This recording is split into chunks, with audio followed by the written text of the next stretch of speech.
రాష్ట్రపతి ఎన్నికనేది రాజకీయ నిర్ణయం కనుక పోటీ అనివార్యమన్నారు సిపిఎం ప్రధాన కార్యదర్శి సీతారాం యేచూరి. ఇంతవరకు 2 సార్లు మాత్రమే రాష్ట్రపతి ఎన్నిక ఏకగ్రీవంగా జరిగిందన్నారు. కేఆర్ నారాయణన్ దళిత నేత అయినప్పటిలో బీజేపీ పోటీ పెట్టిందన్నారు. All presidential candidates are non-controversial. They've always been. So that is not a new qualification, being non-controversial. The point is that this is a political fight. They have decided, and after they had told us when the initial round of consultation, when the Home Minister and the INB Minister came to meet us, at least meet me, they've said that when they want to build a consensus, they said very good. On whom do you want to build a consensus? To which they had no answer then. They said when they decide, they'll come back to us again with a proposal. Instead of coming back to us with a proposal, they have announced a candidate, which means very clearly now it's up to us to meet and discuss and decide what we'll do. So the opposition parties are meeting on the 22nd at 4:30. We'll take a call. And as I had said earlier and I repeated, only once in the history of independent India has the President of India been elected uncontested. And that was when the Indian people summarily defeated the emergency and restored democracy in 1977. Apart from that, in every single election, including the ones immediately after independence with Dr.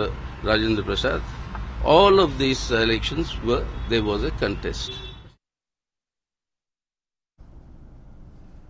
1945 October 1వ తేదీన కాన్పూర్లో జన్మించిన రామ్నాథ్ 16 ఏళ్లుగా న్యాయవాదిగా పనిచేశారు. Delhi high court, సుప్రీంకోర్టులో న్యాయవాదిగా ఆయన పనిచేశారు.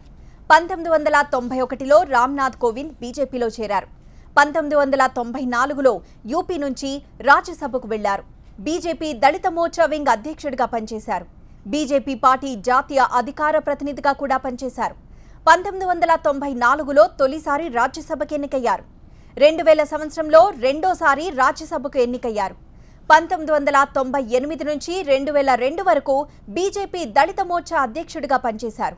2015 ఆగస్టు 8వ తేదీ నుంచి బీహార్ గవర్నర్గా ఉన్నారు Ramnath Kovind.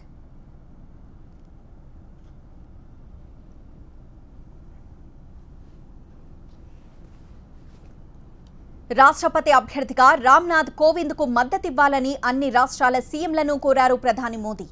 AP CM Chandrababu, Telangana CM కేసీఆర్తో పాటు తమిళనాడు సీఎం పళనిస్వామి, బీహార్ సీఎం నితీష్ కుమార్కు ఫోన్ చేశారు. అయితే రాష్ట్రపతి అభ్యర్థిగా రామ్నాథ్ కోవింద్ అభ్యర్థిత్వానికి మద్దతు ప్రకటిస్తున్నట్లు చెప్పారు సీఎం కేసీఆర్. ఈ విషయాన్ని కేసీఆర్ ట్విట్టర్లో వెల్లడించారు.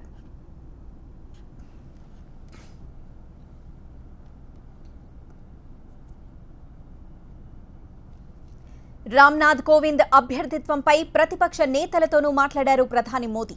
అయితే పార్టీలో చర్చించి నిర్ణయం తీసుకుంటామని కాంగ్రెస్ స్పష్టం చేసింది. మరోవైపు ఎన్సీపీ ఇవాళ మధ్యాహ్నం భేటీ కానుండగా శివసేన సాయంత్రం తన నిర్ణయాన్ని వెల్లడించనుంది. అయితే విపక్షాలన్నీ ఈ నెల 22న నిర్ణయం తీసుకుంటారని తెలుస్తోంది. కాగా నామినేషన్ల దాఖలకు ఈ నెల 28న చివరి తేదీ. నామినేషన్ల ఉపసంహరణకు చివరి తేదీ జూలై 1.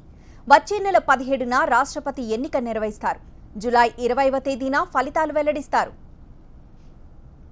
దళిత నేతను రాష్ట్రపతి చేసి 2019 ఎన్నికల్లో లాభపడాలని బీజేపీ భావిస్తోంది.